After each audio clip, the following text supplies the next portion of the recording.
In the past few months, there have been some savage crypto failures, a huge stock market pullback, and lately a lot of fears of recession, right? Well, how's that impacting the crypto market?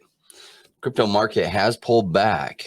Now, some are saying that this is the bottom, and some are saying it's going to go much further down. Today, we get a look at how things are looking based on the charts and price analysis. And for that, we have Paul from Definity joining us.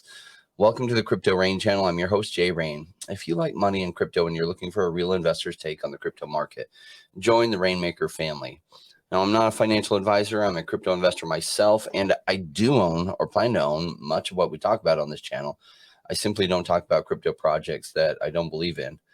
Special thanks to our Patreon members. We do have a private Discord that our Patreon members get access to, and I interact with you really frequently there. Now, make it rain on that like button and strap in for the show. Let's welcome Paul from Definity. Hi, guys. Great to be here. Hope you're well. Paul, so good to have you. Yes, it's been a couple weeks. I've been traveling, and so I'm looking forward to your view on what's going on as we look at some charts. Absolutely. It's been a bit of a consolidation in the last sort of week or so. And I think you said at the top of the show that people are trying to work out whether we've based or not, or whether we've got another downward leg. Towards the sort of end of last week, it did look like we would see a rally, a risk-on rally, as we call it, due to the fact that equities were going up, the dollar's come off a bit. Remember, we're looking very closely at the US dollar for the fear trade, because people are buying dollars out of fear. But I'm thinking we're coming towards the end of that rather than being the beginning of it. This move in interest rates by the Federal Reserve hasn't actually pushed the dollar up very much since they've done it, and therefore I'm thinking that we're getting closer to the end of this trend. Now, that doesn't rule out one last move, so the door is open for one last kind of shakeout, but I'm getting increasingly more positive as long as the market can hold over current levels.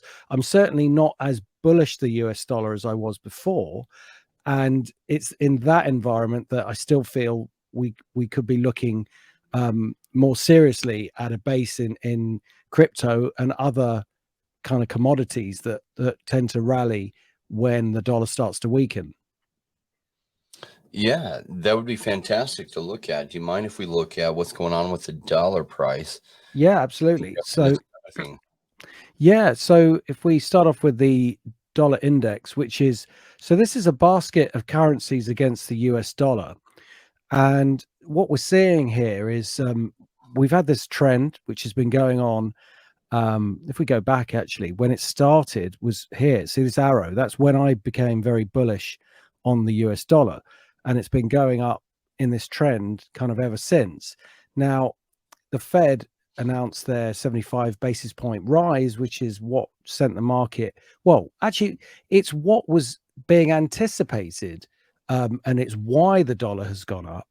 Usually, and you've heard me say this before, there's a buy the rumor, sell the fact trade. So there's a rumor that they're going to raise, so people buy. And then when they actually get it, it's a little bit like a kid waiting for Christmas and being told that they're going to get, the latest console or something.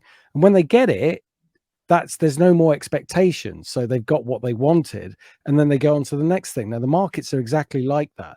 If you give it what it wants, it's actually not very happy. It wants something more next time. So the dollar, the trend could still go up. So it doesn't rule out another move to the upside. So we've been going sideways for a little while.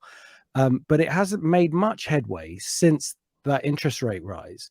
So, yeah, my target was at 108. So I was expecting for one last move, and I'm in a consolidation phase. There's a triangular constriction that has been forming, and usually that means that the market will surge to the upside. But I'm tempering that with this psychology, which is very important in markets, in all markets, that shows that the Fed have done something and the fundamentals haven't responded particularly well. So I'm waiting to see what will happen next here. And if it breaks up to the upside, okay, I think we should be wary of another move down in crypto. But if this can start to come down back towards this 101 level, then this whole area here will start to look like a top. So we're in a holding pattern. I'm not as bearish as other people are on crypto, but I'm still keeping the door open for another correction potentially. And I do think the dollar is the key to it.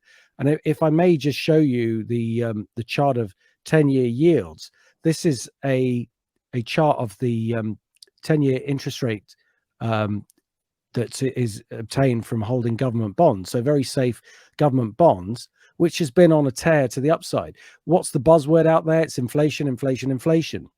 Well, the problem with inflation is if the Fed start to try and dampen inflation, with interest rates going up, with the dollar going up, the American consumer is going to be hammered left, right, and center. So this is possibly building up the reverse scenario where America starts to go into recession, and then the Fed have to very quickly turn tail. And we'll see that by yields coming down. So we've had a little correction, but not a major correction as yet, but it's the start of something. We'll have to just see how this builds. If this goes down, I'm pretty sure the dollar will go down as well. And then people will be interested in what we call a risk on trade, and they'll start piling back into the more inverted commas risky markets, which will involve the cryptocurrencies. It's funny how Bitcoin was developed as a hedge against currencies and kind of to be a risk off asset, but still to this day, it hasn't turned into that, right? Yeah. Yeah. And the problem with that is that's absolutely true. The reason why it hasn't been that way is because when the market is in panic mode, everything gets sold. That's kind of what risk off means. It means indiscriminate selling of anything that has any risk at all. So panic selling, effectively, everybody gets out of everything. Then they sort of wait for a bit and see where the dust has settled, and then they get back into the market again. Right. So the ones who panic never come back in, like the sort of traders who, dare I say it, don't really know what they're doing, who got in too late and were caught up in the downdraft, who didn't have a long-term plan. They will just get shaken out and they may never come back.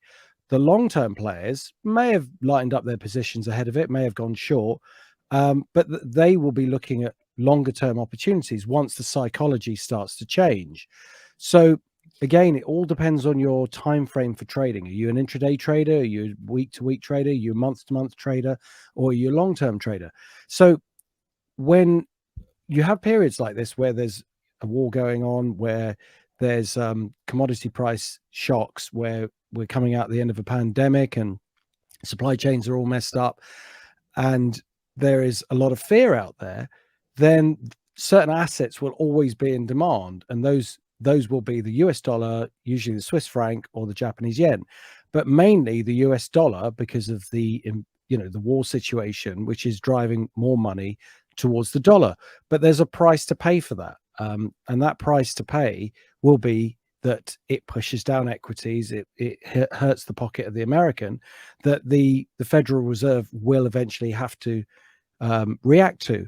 So when things go down, so for example, if your stock portfolio is going down, if somebody's got some Bitcoin, they might sell that Bitcoin to cover their losses in something else, or they might just take profit because they want to just take whatever's there and put it somewhere else. So there's lots of reasons. But when the dollar starts to go down, then I think we'll see the hedge factor come back in to cryptocurrencies in general, and in particular, Bitcoin. So that handle still exists. It's just that the market goes through these phases of negative sentiment, and when it's in that negative sentiment phase, everything will be sold. Yeah, and I don't know if you've thought about this part of it. When Satoshi was creating it, he was creating it as a hedge against what he considered risky fiat, right? Because every fiat since the beginning of time has failed. And what's interesting is just watching people's behavior is very interesting. What did they sell? Well, they sold risky Bitcoin in for safe fiat, right? Which is still the go-to, right? Well, I'm going to sell it to the dollar because it's the most stable. I wonder if at some point that flips. Bitcoin is seen as more stable and dollar is seen as more risky. And I probably we're 10 or 20 years away from that happening. But I think at some point that does happen, especially if the politicians tend to be so loose with their fiscal policy in printing so much money that at some point down the road, Bitcoin becomes the risk off asset and everything else is risk on, including possibly even fiat compared to it. I don't think we're definitely not there yet, and we can see it in the behavior in the charts. And some, I was reading through Twitter this past week, and someone said, "Oh, Bitcoin's a failure. Look, they're selling Bitcoin for fiat still," and it's like, it just takes a while. No, I mean, and it's traded by traders. It's almost traded like a NASDAQ coin. It's traded as a tech stock by them, right? So its true use case still isn't there yet. In some ways, it's being used by some as like a digital gold, but as a replacement to fiat, we're still maybe 10 or 20 years away from that, if that ever happens. Maybe it just becomes a replacement for gold or like an alternative to gold as a store of value. Yeah, it's a very interesting point, and I've heard the arguments kind of on both sides. And so people who say, well, it's just numbers on a computer screen, it's not real. Well, that's what fiat money is. It's not real. It's not backed by anything. There's no money behind it. Just what the governments print it. That's what fiat means. It means it's command. You can't do that with Bitcoin. Now, if there's a flaw in it somewhere, and I'm not saying I'm smart enough to know that there is one, and so far it's been very resilient, but if there's a flaw in it one day, maybe it will fail. But so far, the technology has worked as it's supposed to work, and there is a limited supply. So compared to fiat, which can just be created out of thin air, governments which are on a cycle of a number of years before they retire and go on the lecture circuits, presidents, etc. They're gonna spend money. I mean, I would probably do it. I would probably want to be popular and say, okay, let's spend more on this and that and the other, and just start printing money, because somebody else down the road is gonna have to deal with it. But at some point, and again, you made the exact point that for what cryptocurrencies are there for, or the ones that become the major stable ones are there for, is to counter the fact that every single fiat money system has eventually failed. And that failure, that pre-failure, starts with inflation, and then that inflation gets out of control and goes to hyperinflation. And that's when you get the collapse. So it may not be 10 years away. It may be a few years away. It could be by sort of 2026, 27, we might have rampant inflation. The only way we're going to have that, in my view, is if we have this sort of push me, pull you scenario with the stock market, where every time the Fed try and raise interest rate, the stock market goes down, the economy goes down, then they keep rates too low for too long, and inflation then gets a little more out of control, and then they try and bring it back again, and it sort of oscillates for maybe a few years, but then they lose control of it, because ultimately you're talking about billions and billions and trillions. There's more dollars printed in the last 2 years than were ever printed prior. If you think about that as a statistic, I mean, I heard that. I didn't check it myself. Somebody told me that, who I trust, but you may want to check that statistic yourself. But that is a phenomenal amount of money, and it explains quite a lot as to why we've got inflation in the first place.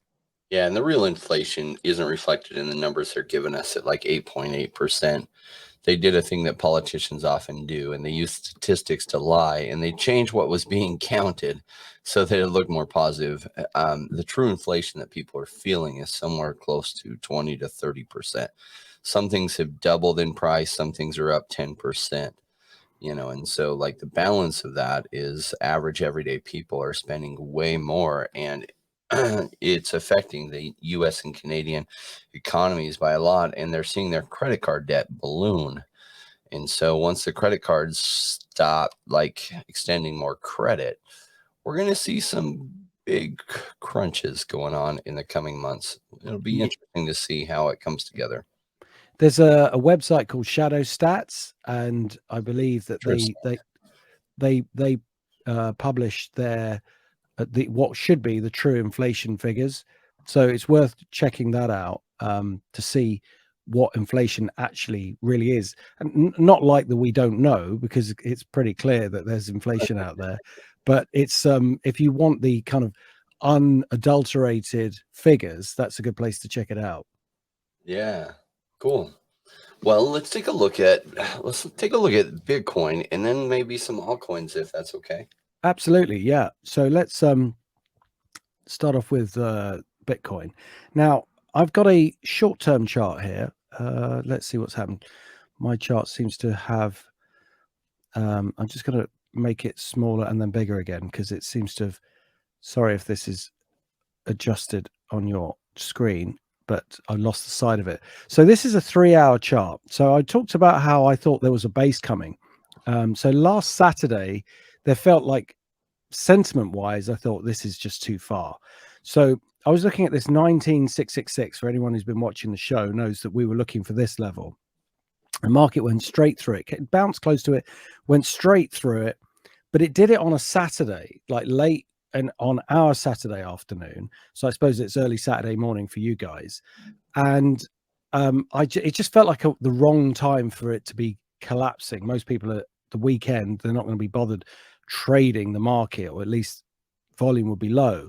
So I had a feeling that was getting close to the low, even though we were looking for a low between 19,666 and 18,000. So it managed to go a bit below that 18,000. But there are times when I let the market go a little bit further than the level, and that's one of them, because it was a thin market. Now, then we got a rally and the market came off and used this 19,666 level again as support, which I thought was good. And so we're getting what I believe to be a head and shoulders pattern. Now, a head and shoulders pattern is a reversal pattern that indicates that the market is basing. But what we didn't see was a sharp move up that usually follows when the market is getting excited about buying something. So instead, it's just kind of gone sideways. So we're in a little bit of a no man's land. Now, there's still potentially something positive to come out of this. And let me explain what that is. This is a very short-term pattern. So this is a pattern that lasts, it would only imply a rally probably up to about 25, 26,000 when it triggers, because the actual pattern itself is smaller. Now, when the market is basing from a longer-term perspective, it often will go sideways for longer and then move up. And the size of the base relates to how much further the market is going to go to the upside. Sorry, my light seems to have just gone off, so I don't know why that's happened. So the size of the base relates to how much further the market will go to the upside. So if it bases out here for a few more weeks, that's pretty cool. That's fine. We don't mind that. We would like that because it means that there's a greater base that's occurring. Now, where things start to get a bit, how can I put it, potentially bearish, we don't want to see it below this 19,666 by too much.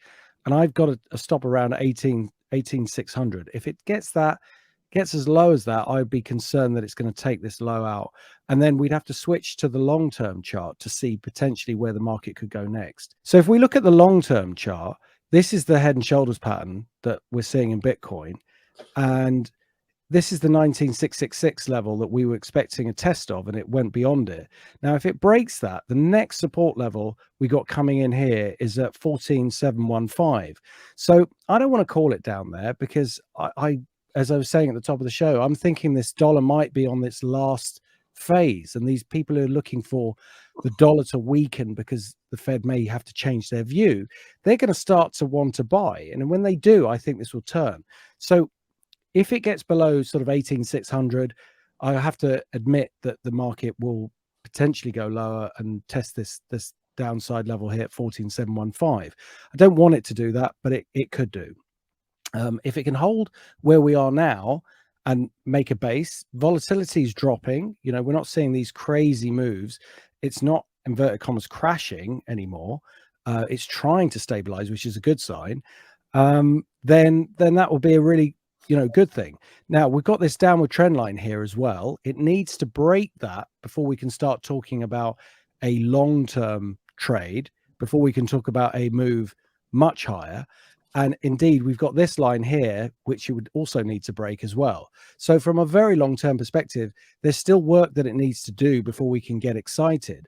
But I did say that we would look for a potential basing pattern around this 19666 level, and that this was a correction in this long-term trend. So that's why I'm analyzing the fine detail of how the market is potentially basing before, you know, talking about further downside. And there have been some signs. It's just we need to see a little bit more before we can get excited about a longer term base.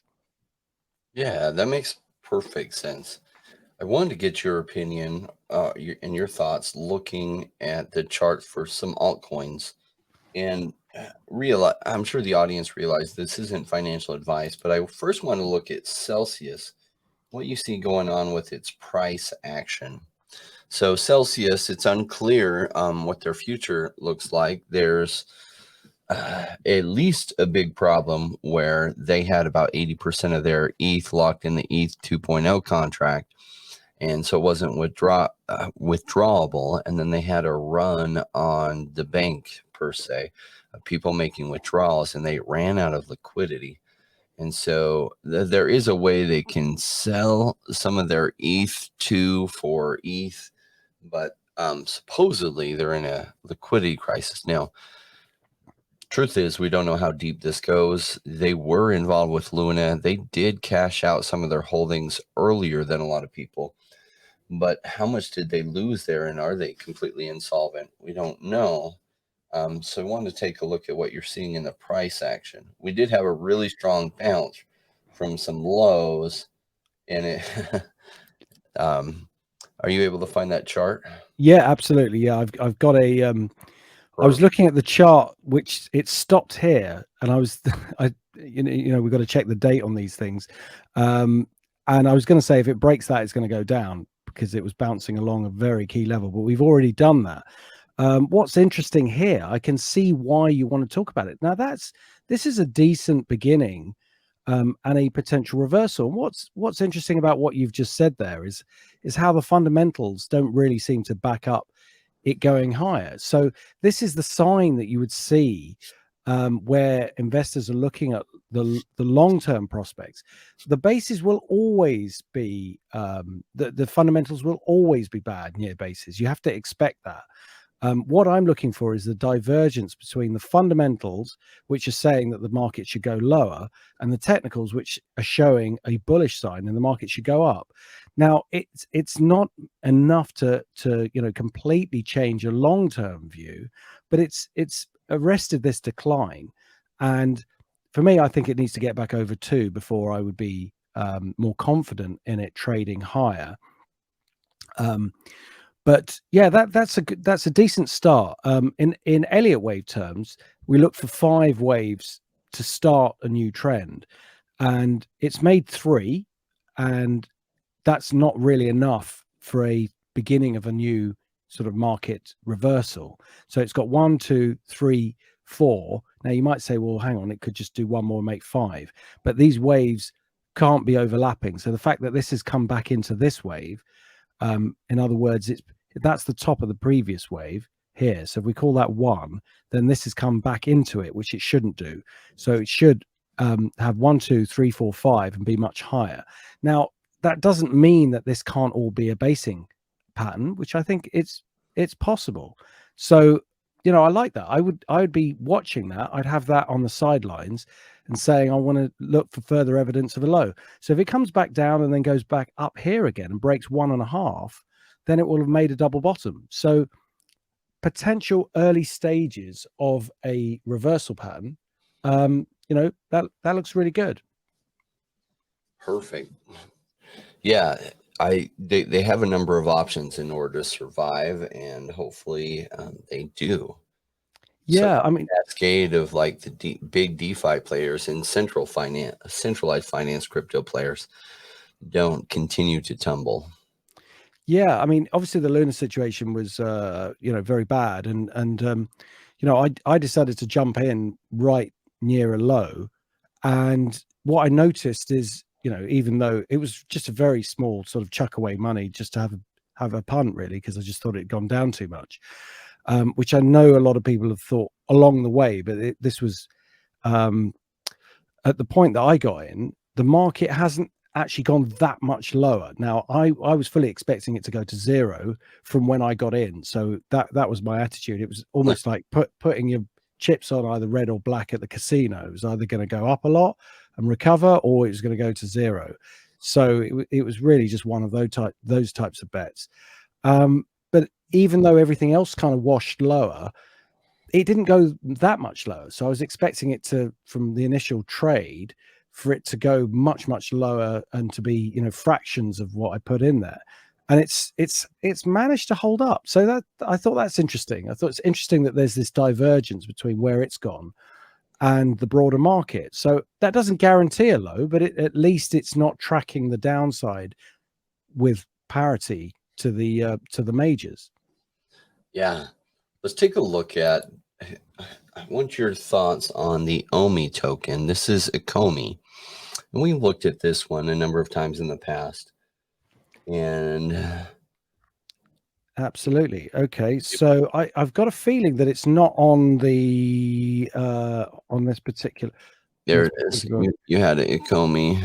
Yeah, I seem to think it's not updating though on this. Is it updating? Yeah, no, it's not. I have it on Ascendex, Ecomi / Tether, and then Ascendex has a decent chart on it. Let me try. And I'm just on TradingView. Yeah. So TradingView, you can see that it's. I'm going to try again going into TradingView. I don't know what's happened to that screen.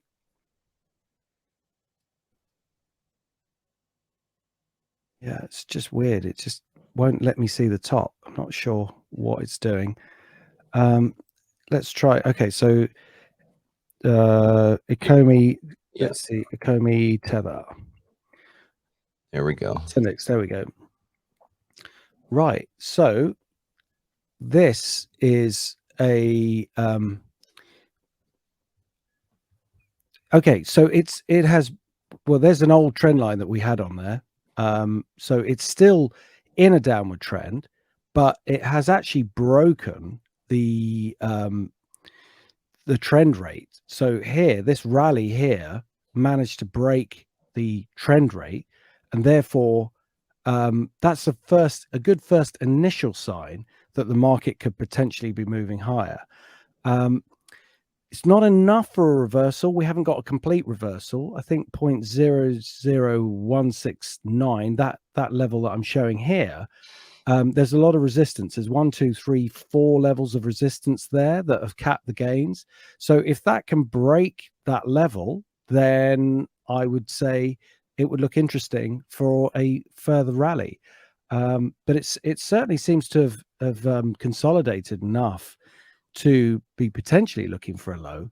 Now we've got these moving averages, and sometimes I like to use them as a kind of buy or sell point, and they're still going down. So, that means the trend has been down, but the market leads the moving averages, not the other way around. So I'd always take my signal from the actual market rather than the moving average itself. So what we're saying here is that's a downward trend line, an automatic downward trend line that's been drawn by the moving average. It's also very close to the resistance of, you can see that very clearly, how it was capped at those levels, which is very near the moving average as well. So if it can get through all of that, then it would set the market up for a greater move to the upside. Now, where it's bounced from was a key support level from before. You can see how buying stepped in at exactly the same point. It's tried to get below it, and it's failed. So any further selling here got met with a reversal, but there's only a few days of that, so there's not enough to get really excited.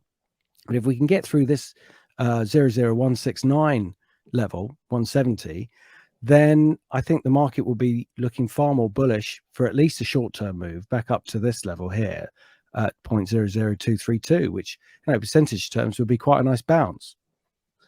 Yeah, I'm actually hoping this one gets a little bit cheaper again before it goes up, because I want more of it.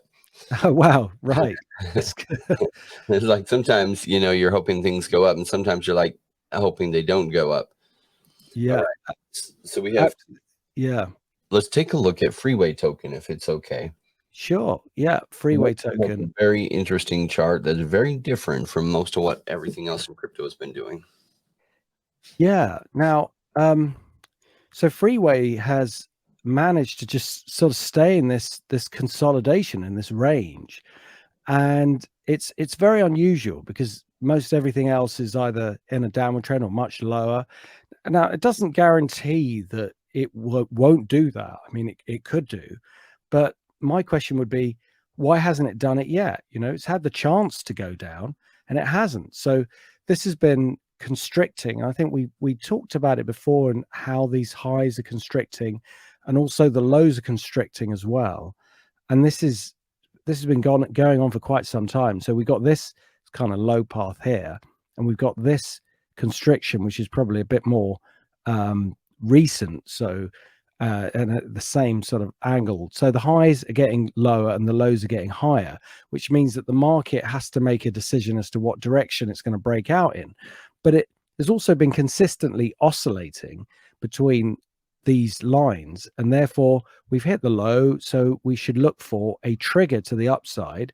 So I allow it to break I want it to show a little bit of buying power, and then just try and ride on that. So if it gets through 0.009, then I think a move up to here, 0.015, would be reasonable given what it's done before. Now, eventually we would expect this to break out. The prior trend has been to the upside, so eventually we'd expect it to break out to the upside. So we'll start talking about that if it gets near this resistance line, which you can see it's respected very well. So it's gone 1, 2, 3, and then didn't quite make it on this occasion, but it's still within the parameters of this range. So if it can take this resistance line out, then we can start talking about much bigger upside targets. But as you quite rightly said, it's not traded in the same way that the other markets have. It's been much more of its own, doing its own thing. And for that reason, I find it interesting on its own. Agreed. Hopefully when that breaks, it breaks savagely to the upside. That's what I'm looking for. But I like to look at things when they're on that lower trend line, which this is, right? Absolutely. Yeah. I mean, that's the time to be thinking about a bounce, because what you're getting is you're getting a bounce. And then if that bounce takes the high out, then you've got in at a good level. So that's the point of long-term consolidations. Obviously there's no guarantee. There's risk that if it breaks 0.007, that would be where I would say it's done something unusual. So this level here, see 1, 2, 1, 2 here, and the low of the triangle, I wouldn't like to see it in this zone. So right. For me, it's got like, if I put my trader's hat on for a moment, I say, right, I'm going to buy here. That's where I would be looking to bail out, just below here. And if it goes back up, fine. I can always jump back in again. But that would be my parachute out, and then I'd think again about what it might do. But certainly that's what support levels are all about, that you buy against them. And then if they've worked before, we're looking for patterns to repeat. So that's now if that pattern repeats and then it takes out the resistance line, that's even better. That would tell us that you're looking at a change in market dynamics. So that's ultimately what you're looking for in charts all the time. So what is the current trend, or is there one? Well, there isn't really. It's just a range. What indicates a change in that dynamic well, if it breaks above this level here, or this line, or this lower line, there could be a change in dynamics from a range into a trend. And that's what we've got to be alive to. You know, has this moved into a new trend? Cool. That's what I want to look at. Could we take a look at Cornucopias token? Now, this is a gaming project on Cardano, and they've been doing really good things, and their token price has held up remarkably well versus the whole rest of the market. Let's see. Are you able to find it? The token is COPI. Yep, there we go. Right. So 28th of June, just checking we're in the same time frame, which we are. And unsurprisingly, so this is more in line with what we've seen recently, which is that the markets have fallen and it's near the bottom of its range. So loads of support down here. So this 0.015, look at that. It's just matched that low absolutely bang on. So that is where the kind of what I would call the stop loss level is. I wouldn't be holding it below there. But whilst it's trading here, it could be potentially making a base. Now, I can't really see anything from a long-term perspective. It still looks a little bit triangular. In order to, a triangular constriction is something that usually continues the trend. So I would be a little bit cautious here until that's invalidated. But it would be invalidated on a move through 0.02. So this line here, let me just put it on as a horizontal line so you can see where I mean. So if it gets through this line here, then I'm going to assume that was just a bit of noise, because that doesn't look particularly real. But if it gets through here and closes above, then this would no longer look like a continuation pattern. It looked more like a reversal pattern, and then we can start talking about a move up to here, and it would start breaking this downward trend, which has been the dominant force here. And so there's a few steps in the chessboard game, if you like, before we can talk bigger picture bullish. But those would be the first steps for me. But yeah, that's interesting. It's bouncing, and it's bounced right on a key level, so I can see why you'd be interested in it. Yeah. Could we take a look over at Cardano? Yeah. And Cardano with Bitcoin tend to go differently than the rest of the altcoin market. And sometimes Cardano, if we do see an overall market reversal, sometimes Cardano leads that. Yeah, absolutely. So at the moment, it's still in this downward trend. So before I can become in any way bullish on this, I do like long-term bullish outside of like this week to next week, I need to see this downward trend pattern negated. So this is if you can see how the market's accelerated, what I'm doing is looking at all the highs and seeing how the highs are respected on the way down. Now, what makes me a little bit nervous here is that this is looking like what we call a descending triangle, potentially. So a descending triangle is where the market finds a low point and then just bounces like a ball, with each bounce losing a bit of energy, and then it goes whoosh lower. Now, I think it was on your show that we talked about this support level here. So we came back to this level right here, and identified it as key support, which it worked really nicely. It spiked down and then reversed up, but it hasn't actually made much headway, which is frustrating. We need to see this downward trend line broken, and we need to see this resistance point here at 68 cents, basically 69 cents. A close over 69 cents would look great for me, because that would create a double bottom, and if it can do it in the next week, that would be even better. So I'm hoping that this potentially bearish pattern, certainly at best it's neutral, will be negated into next week. I think it would happen if we see a big move in the US dollar and a big bounce in the equity market and yields coming off. So we'd see all those things happen kind of at once. and that might even happen. I don't know if there's what's coming up. There's non-farm payrolls on Friday, so hang on a minute. That could be a really interesting market event that could cause a big change in sentiment. So if that number comes in badly, then maybe we'll see a risk on. So chart wise, I think we need to see a bit more evidence of a low, and those are the parameters that I'd be monitoring into next week. Yeah.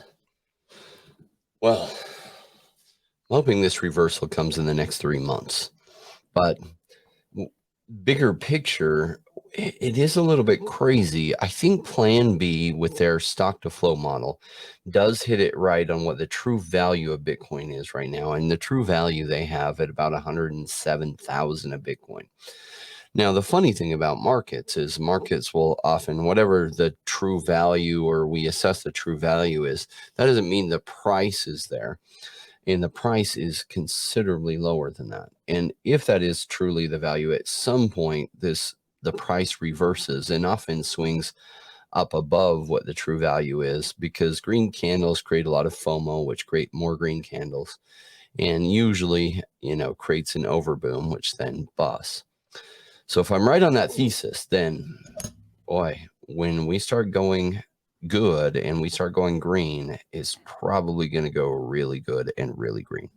Yeah, I would totally agree. I think I'd expect to see it have based out at least within the next 3 months. That would be the longest time frame potentially for me, because I think if we do see another down leg, usually bases are fast, they happen quickly, and so the market will go down. It'll be one final panic, and then that'll be it, and then it will just reverse. So that could happen next month if it's going to happen, and it's got to happen relatively quickly if it's going to happen. Otherwise, it's basing out now. We're actually forming the base right now. So I think within 3 months, either way, it will be higher, because it'll either have gone lower and then back up, or it will just go up from here. That is some awesome news. I'm looking forward to what this looks like. What's interesting is I try to take a strategy in crypto so that even if I'm wrong, I can still win, which is why I stay the heck away from leverage.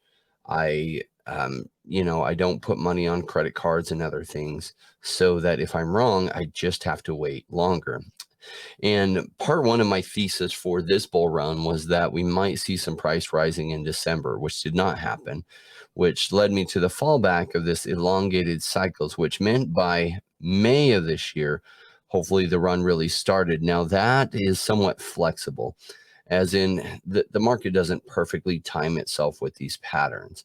And so here we are into June and now about to enter July, and it still hasn't happened. So I was wrong on part one, that I was open to being wrong on that, because we really couldn't tell. And it definitely has looked like the elongated patterns, which means, we're still not there. So some people are starting to write off this elongated cycle pattern. And yet I think the elongated cycle pattern is right. It just is going to run a little bit late. And so if I'm right on that, so I've rung twice already, and yet I'm set up in position still, so that I don't have to be right on the timing, as long as it does eventually come, and still win. It does suck, because we all wish it happened in December, but there's really good news with that for those that are working hard and you're able to put more money in. You're just able to get more money in while things are cheap, longer than expected in this loading zone, because the crypto market is slow right now. Just know that good decisions made during these pullbacks lead to life-changing ones when the markets turn around. It's exciting that we've had a little bit more time than we expected for that. Paul, thank you so much for joining us today. For those in the audience that have picks that want to suggest for us to look at next week, put them in the comment section, not the chat section, but the comments. Give us 2 of the ones that you want us to review next week, and we will include them in the show. Thanks so much, Paul. My pleasure. It's always great to be here, and look forward to your picks. Thank you, guys. Yeah, very much appreciate your time, and I'm sure the audience does too. For those in the audience, remember, no rain, no gain. We'll see you next time.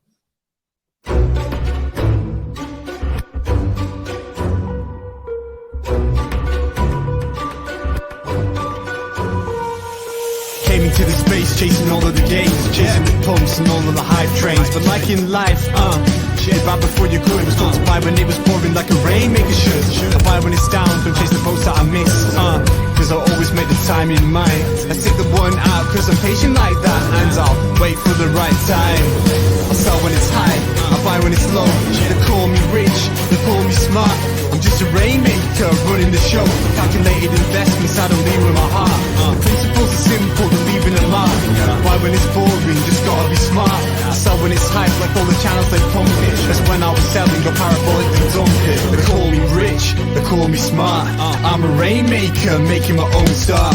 I'm with the future, learning the past. Makes the time fly by, years going so fast. The game plan is mine, I'll own it now. When I reach the top, haters asking me how. Cause I'm a rainmaker, investments I love. And I follow what I learn, not relying on luck. The time is never better, the time like the present. This next 5 years is a gift and it's feeling like heaven. I'm committed to learn, to studying to know that nothing comes easy but with knowledge the game show. Sticking out this road cause soon will come a bear market. Learning and growing and when it's slow will be the target. They say it's come out, Bitcoin is dead. The massive decreases can get to your head.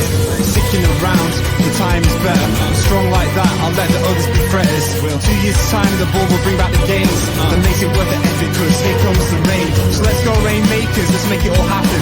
Let go of the hate, say the haters be crafting. I'm here for 5 years, let's do this together. The time is right, the time could be better. They call me rich, they call me smart. I'm a rainmaker, making my own start. I'm with the future, learning the past. Makes the time fly by, years going so fast. The game plan is mine, I'll own it now. When I reach the top, haters asking me how. Cause I'm a rainmaker, investments I love. And I follow what I learn, not relying on luck. Haters be hating, the time to slow down. Addressing what they say when I'm wearing my crown. They're chasing green candles like someone who was new. I got a vision that was bigger, helping me to push through. I'm still human and sometimes it is rough. And that's what makes me special, simply I stay tough. Cause I'm a rainmaker, investments I love. And I follow what I learn, not relying on luck.